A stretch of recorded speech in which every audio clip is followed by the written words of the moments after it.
দেখুন, শুধু আমলাডি এবং সাঁওতা গ্রাম নয়, বেশিরভাগ জায়গায় তৃণমূল আশ্রিত বদমাইশ, গুন্ডা, মস্তান, বালি মাফিয়া, পাথর মাফিয়া, জমি মাফিয়া এইসব লোকেদের বাড়িতে বোম, পিস্তল, বারুদ, বন্দুক আছে।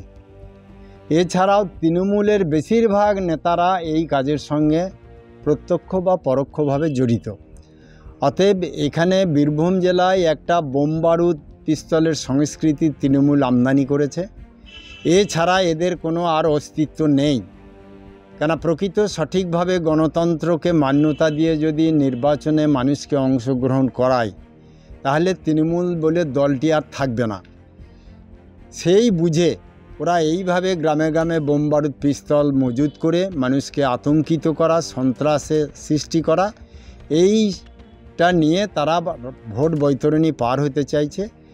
এবারে বীরভূমের জনগণ সমূলে তৃণমূলকে ধ্বংস করবে এবং সমস্ত অন্যায় কাজ তারা প্রতিরোধ করবে, প্রতিশোধও নেবে এবং তাদেরকে রুখে দেবে, এটুকু আমার বিশ্বাস আছে।